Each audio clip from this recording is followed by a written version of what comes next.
Good deal. Is it the right way, Alicia? Yes.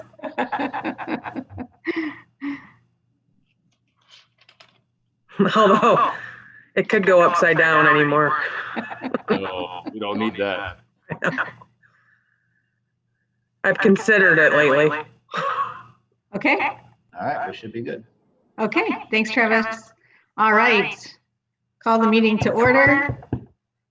Welcome, everybody, and we will begin with the pledge. Please stand for the pledge. I pledge allegiance to the flag of of the the United States of America and to the and republic for which which it it stands, one one nation, nation, under God, God, indivisible, indivisible, with with liberty. liberty and justice for all. justice for all. Thank you, everybody. All right. Welcome to the special board meeting for August 6th, 2020. We have some critical items to discuss tonight, and with that, I would ask for an approval of the agenda. So moved. Support. Brian and Jessica, any comments or questions? Hearing none, those in favor say aye. Aye. Any opposed? Sorry, Joanne, I should have probably given that to you. It's just habits die hard. All right, board discussion. I'm going to turn this over to Ben. And I'll thank you in advance for sending out such a comprehensive document, and to all of your team for all of the work that this represents. So go ahead, Ben. Absolutely, thank you. And I will say that we've been communicating extensively for the past couple months, and I just want to reiterate that this is a collaboration between a multitude of teachers, administrators, instructional coaches.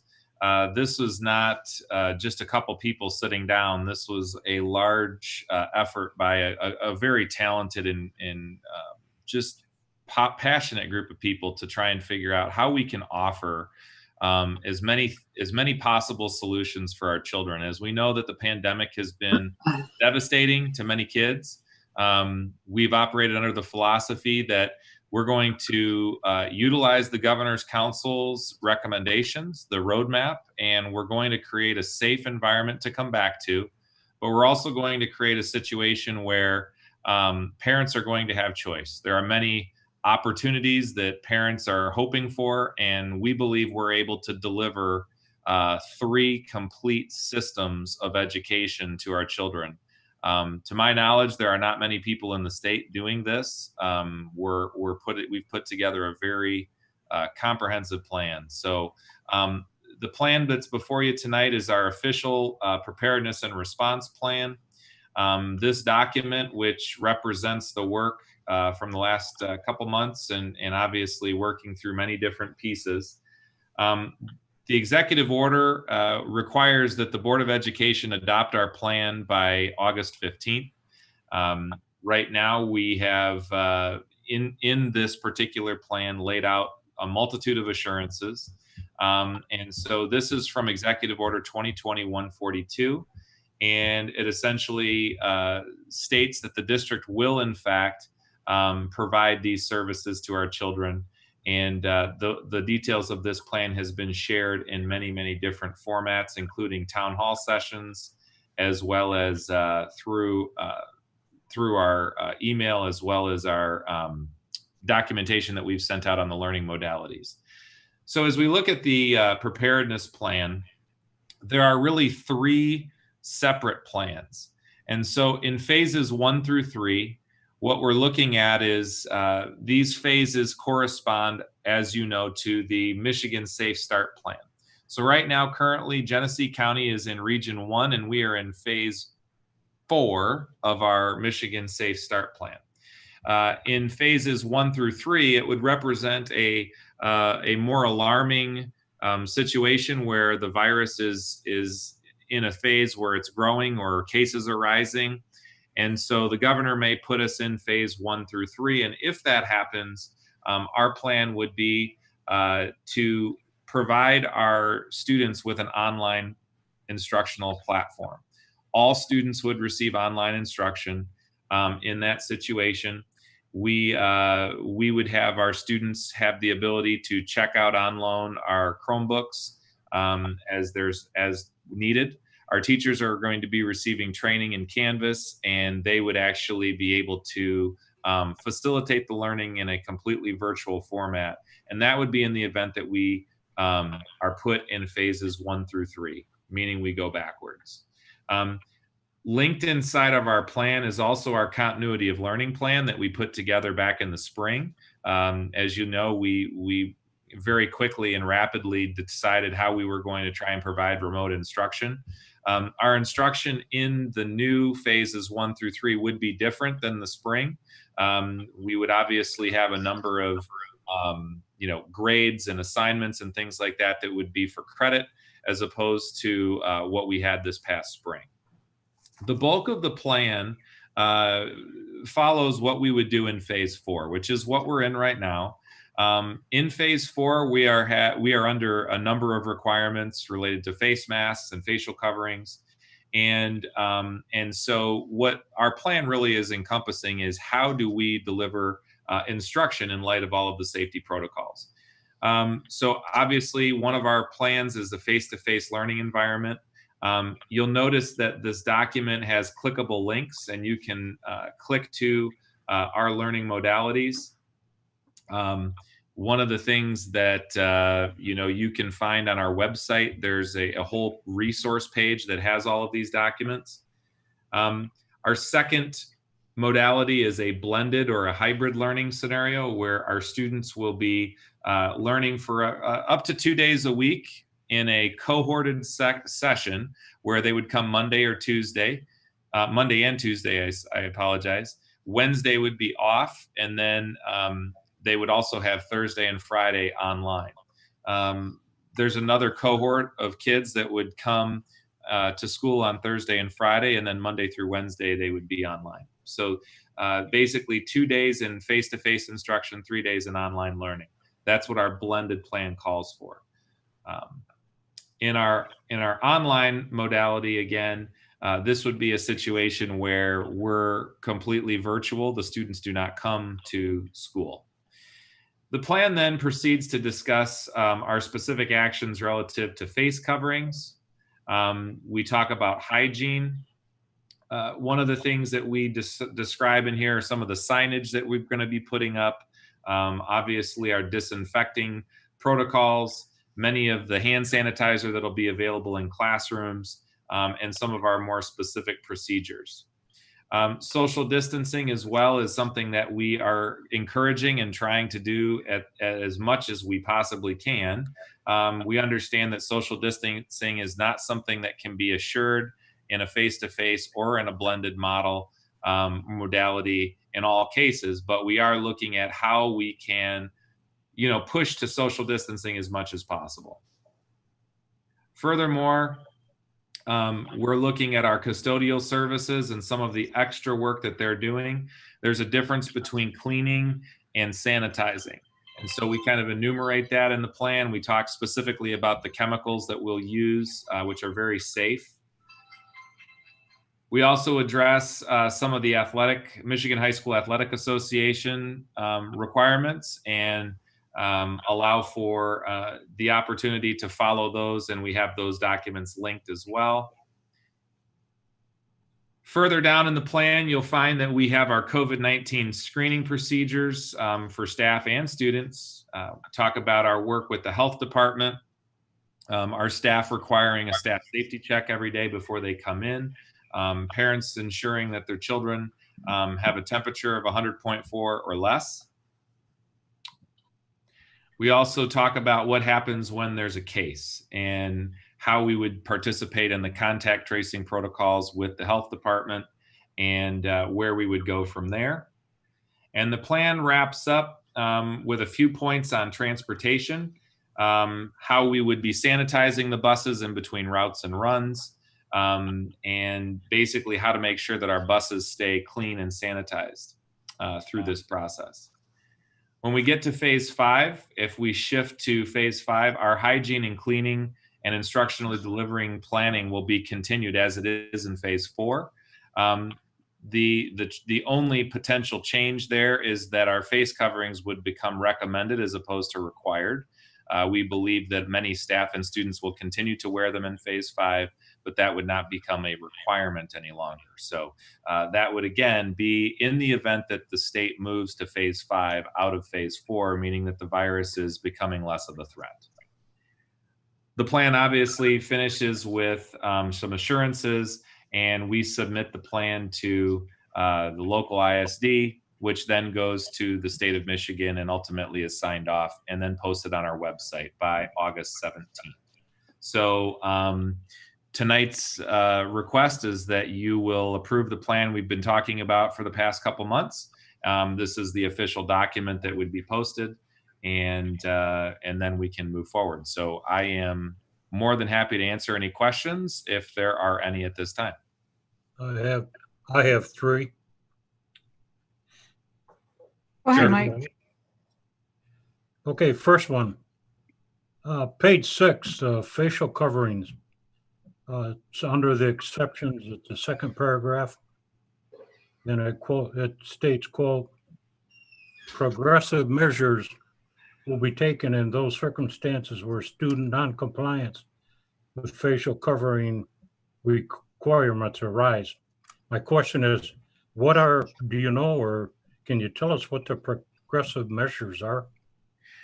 Sure. It's going to be similar to when we talk about a student that might be engaged in some sort of misconduct. We have progressive disciplinary measures that are in place. What we're trying to enumerate there is that we're not looking at if a student doesn't wear a mask, we're automatically going to disciplinary procedures. There's going to be a conversation about, look, you can't come into the building because this is requirement. We cannot allow a student in the building without a mask. Obviously, the way that that's handled for a first grader who's wearing it in the hallways versus a 10th grader is very different. So in the event that we have a student that refuses or is non-compliant, we would obviously have to send them home, and it may result in corrective discipline through, the school, or it may result in a student being placed in an online format if they can't comply with the face covering mandate. Okay, good. Second question. Page 10, under COVID-19 testing of staff and students. The second paragraph, last sentence. It states, quote, if a determination is made that specific students and staff have been exposed, they will be expected to quarantine at home for 10 to 14 days based on a recommendation of the Genesee County Health Department. The question is, will the district provide continued pay of the employee while quarantined? Yes, we will. We have a requirement under the executive order to do that. There is an expectation that anyone that's required to quarantine through the health department, from the health department, or if the district asks them to leave, then they are not actually going to be eating into their own sick bank, for example. That's going to be something that is covered separately. It will be a liability to the district, but it is something that we're required to provide under the pandemic. Okay. And the last question. Can you tell us the class size range for opening day at this point that you know? In terms of a class size range, it's going to depend on what modality. So in a blended format, the class sizes are going to be, 15 students or less in a class. So we're going to have those students spread out quite a bit. In a face-to-face modality, class sizes are going to be slightly smaller than in previous years, but they will be subject to the similar type of class sizes that you would have seen in previous years. And then obviously in an online format, they will be classes that are probably a slightly larger than previously, just because in an online modality, a teacher can handle slightly more students. That's not to say that it's going to be drastically different, but there could be some additional students in an online class. Now, that being said, those students are not present in school. So that would be obviously just simply rostered to the teacher. Okay, I guess I'm more concerned with the face-to-face. What's a maximum that the face-to-face could be? You know, our class size protocols, for example, at the elementary school in K through 2 would be 26, would be, you know, where we would look to say that's our recommended maximums. You know, it's difficult until the students are all scheduled to say what exactly it would be. It's possible that those numbers could be slightly higher than that, depending on the grade or section. You know, and we're working through scheduling students right now.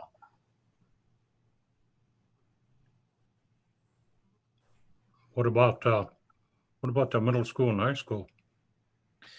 Typically, middle school and high schools have you know, kind of a max class size of 32 to 33 students.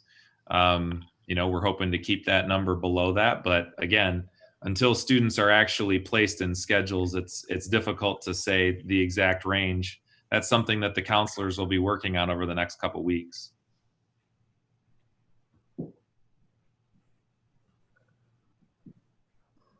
Okay, thank you. Go ahead, Alicia. I just have some verbiage or terminology question, Ben. So the reference that Mike was speaking to as well on page 10 under the what to do if somebody is, whether that's staff or student, I'm going back to where it is positive, where it says they will be expected to quarantine at home for 10 to 14 days based on the recommendation of the Genesee County Health Department. I question if we should say that they may be required to quarantine, because I believe our directive should come from the health department, and we're going to follow those guidelines and recommendations as to what is being recommended. That is correct. Although the health department they'll be the governing body, but they will work through us. So it's possible that we're sending them home at behest of the health department. So the health department will reach out and make contact with the individuals, but they also will be working through us. So we absolutely will. The plan is, as we've been trained, is that we're working with Genesee County Health Department. That being said, you know, they may be speaking with, you know, us in the district to execute that. So, right. I guess my concern is the way I read it, the way that it's stated says that if somebody is exposed, that they would be required to be quarantined for 10 to 14 days. And I think we need to be cautious in stating that they may be required. But by directive of the health department, once they do that contact tracing, those students should be able to come back if the health department determines that they're safe to. Sure, absolutely. Yeah, we can. That was my concern. The will to may, we can do that. I don't know if we need to vote or propose how we change that verbiage, but that would be my recommendation. You want to change it from will to may? Yes, to clarify that they don't necessarily have to be quarantined until dictated by the health department. So if it's that they may be required to be quarantined. Okay.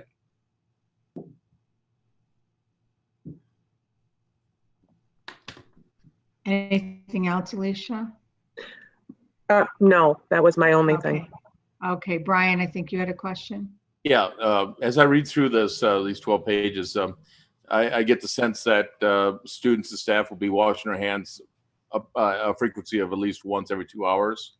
If that's correct, and we've got all these students at the high school and all the staff, the facilities to wash hands, you know, are we going to be standing in lines to wait to wash hands?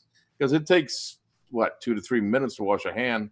And then if you got them crowded up around, say 4 or 5 in a restroom at a time washing hands, that's going to take time to get through. Have we thought about any additional way we can get people through a system of washing hands, maybe with some portable hand washing facilities that we could put in the bathrooms or maybe even the hallways? Yes. So Yep, we have some portable hand washing stations. We'll have sanitizing stations all over the building. Every classroom, students are required to sanitize their hands upon entry. We also have extended passing times and staggered passing times so that we keep the number of students in the hallways down. And we will then have extended time for them to be able to get those breaks for hand washing in. At the elementary school, a lot of our classrooms have sinks in the classroom, and so the teachers will be working with their students to be able to provide those breaks. So we're going to avoid having kids, conglomerate in large groups, around a bathroom. Okay, good. Thank you. Go ahead. Sorry. Question then on those, if the rooms are going to be equipped with sanitizers, I'm sure that would be an expense, but have we considered the automatic dispenser style, so that people aren't touching the actual bottles and everything else, and they're getting knocked over or in the way, or we don't know where they are, so they're all in one location, and then refilled by the custodial staff? Yeah, absolutely. We would love to get those. We have looked, unfortunately, there's nobody in the United States of America that has them in stock, and they haven't for the last few months. But we do have an acceptable solution. They're very large, gallon-sized containers that we can replenish very quickly. If they become available, then we absolutely will get some of those. We do have stations that'll be set up all over the building, so there will be no shortage of sanitizer. I do understand, the benefit of not pushing the pump, but at this point, it does meet the requirements of the executive order, and we don't have the availability at this time of the automatic sensors. Didn't realize they were that hot of a commodity. Yeah, it's they're very difficult to get a hold of. Apparently, they've been on back order for quite a while, but we'll continue to look to see if we can get some wherever possible. Thank you. Jessica, did you have any questions?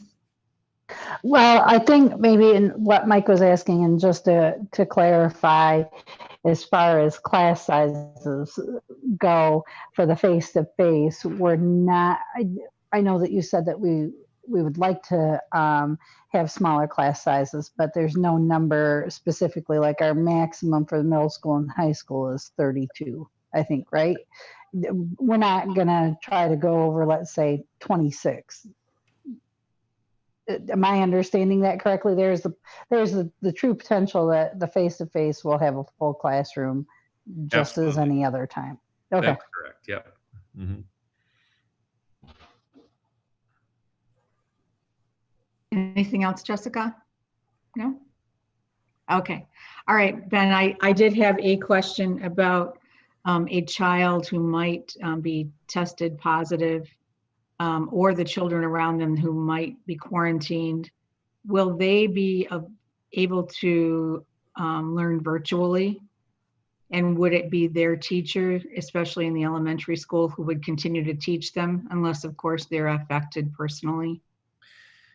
Yeah, that's a great question. One of the things that we're really working towards, and we'll be prepared, obviously, if we go to phase 1 through 3, every teacher is going to be teaching in a virtual format. So what we have built into our plan, and we've been working with our task forces and our committees, is that when the teachers are trained in Canvas, as they're being trained, at the start of the school year, all teachers and students will have this learning management system in place. So there's going to be a login for them. There's going to be a login for the teacher and the student. The teacher will have, even in a face-to-face format, some connection to that learning management system every week. So a student will, in theory, okay, let's just take the example that you gave. Let's say they had a case and they had to be home on quarantine. That teacher could assign that student some work in their Canvas account, and that student would be able to continue their work in a virtual format even while on quarantine. The teacher could supplement that child in that way, and we believe that that's going to happen. We also believe that it's possible that in the wintertime, when we say have a snow day, that the students, all of the students, could participate in some format in a virtual session, which would mean that we don't have to simply say any longer, if you're either on quarantine, you're sick, or you're on a snow day, that you still can't participate and get some educational experience out of that situation. Thank you. One more question. I know during the pandemic and this summer, we've provided food to children and their families. For those children who are not choosing to be instructed in person, or even those that are choosing hybrid, they won't be there every day. Is there a plan to continue to provide food access for those children? Yeah, we are going to be providing food in a format that allows for our blended students to get a 3-day food pack. So for example, if they come to school in the Thursday, Friday cohort, on Friday afternoon, they'll take a package home that gives them food Monday through Wednesday for that following week.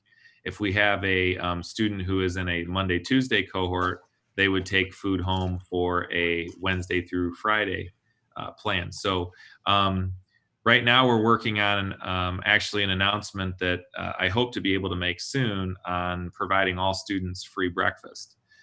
If we can add that to our repertoire, that would mean that they would be able to get 3 full meals instead of just lunch. So we already added dinner last year. We believe we'll be able to add breakfast. So in that event, students that are in blended would have that. We're also going to be operating a food pickup station at the high school for anyone in an online format. So they'll be able to get their 5-day package of food. Again, three meals for 5 days.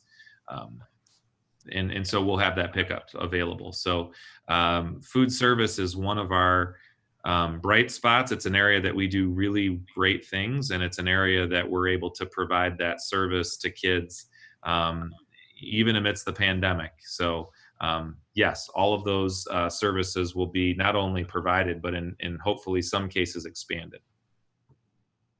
Thank you. That's the answer I was hoping to hear, but thank you for that. Appreciate it. Anyone else? Okay. Ben, did you have some information about the tower? Yes, I do.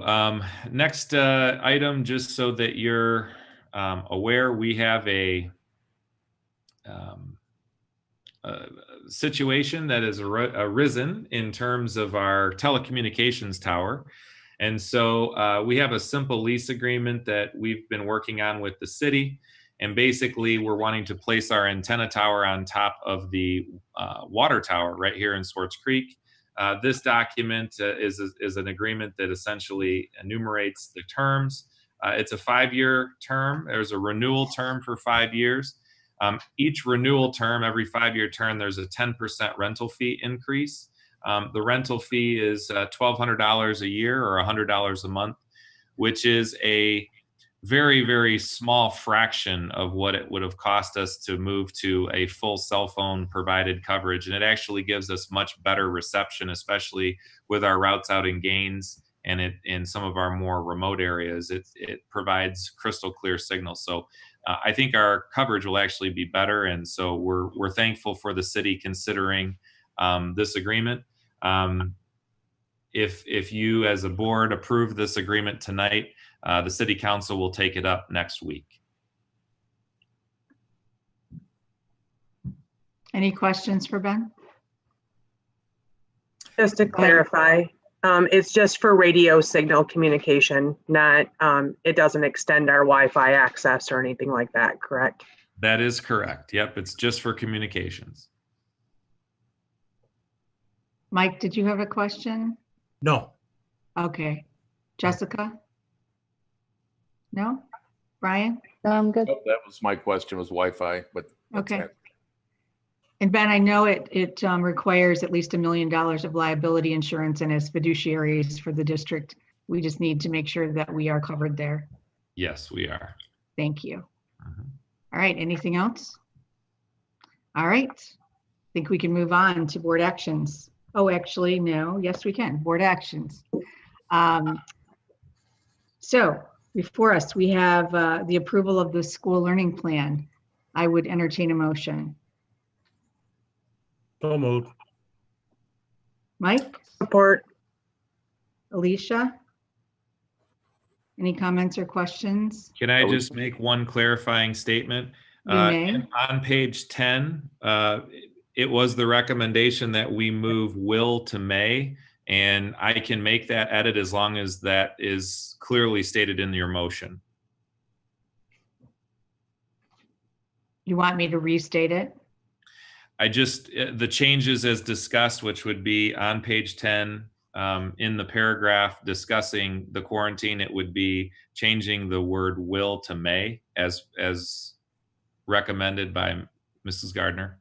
And I think she said may be required. Correct. Well, it says will May be. be expected. Yeah. May be expected. Yeah. So, but you're saying may be required? No, I'm saying it may be expected. We're just simply changing out Okay. will. I just wanted to clarify. Will to may. All right. Hey, Ben, Yes, sir. it's not necessary to do anything at this point about the governor's change today in the mask, right? That is correct. Okay. Any other comments? All right, I'll see if I Do can do we, this. yeah, I was gonna say, do we need to restate that motion, just to be clear? Yeah, Probably so this is what I would, I'll read what I believe it to be. Be it resolved that the Swartz Creek Community Schools Board of Education approves the back to school learning plan with the edit on page 10 to include may be expected. Does that cover it? All right. Yes. All right. And otherwise as presented. Joanne, could you do roll call, please? I can. Brian, Yes. Alicia, Yes. Jessica, Yes. Mike, Yes. and Carrie. Yes. That's 5 yeses. Thank you. The motion passes. And thanks again, Ben, to you and your team. Thank you. Great work. I'm excited for our children. And I think we would echo that. We know that's what where your heart is. Okay, so next we have the approval of the water tower agreement with the city of Swartz Creek. I would entertain a motion.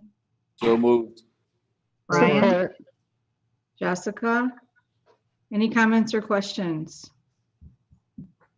We did not have any changes to this, correct? Be it resolved, Swartz Creek Community Schools Board of Education approved the water tower agreement with City of Swartz Creek as presented. Joanne, can you do roll call, please? Sure. Alicia, Yes. Jessica, Yes. Mike, Yes. Brian, Yes. and Carrie. Yes. 5 yeses. Thank you. Motion passes. All right, next we have the opportunity for public comments. Travis, did we have anybody? We did not have any public comment. All right, thank you very much. All right, next we have board comments. Anybody? Alicia? I would just like to recognize Ben, but his entire team, as well as the suggestion from our public to do the, what do we call that? The community forum where everybody asks Town questions. hall. Town hall, thank you. That was, I think, exceptionally well received. It definitely went well beyond what you were planning as far as duration, but it definitely answered lots of questions. And I just think speaks to our community that we're willing to communicate openly. So I appreciate that. I appreciate the suggestion. I believe that came from Mr. Obzensik, and I may be saying that name incorrectly.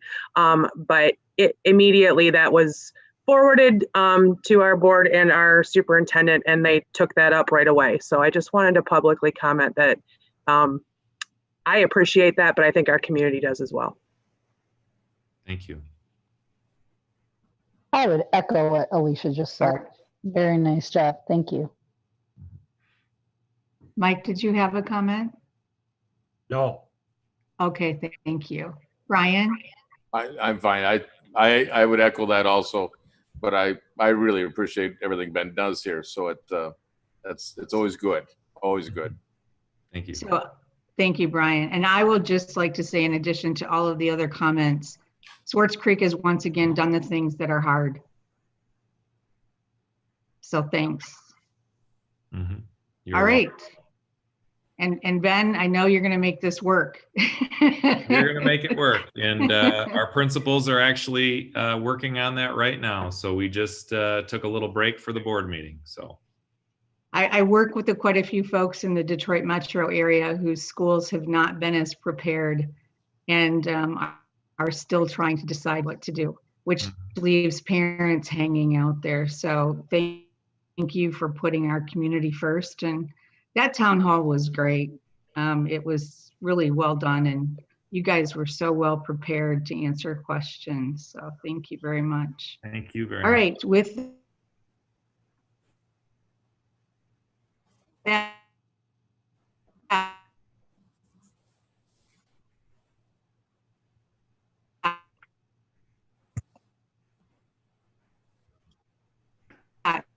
I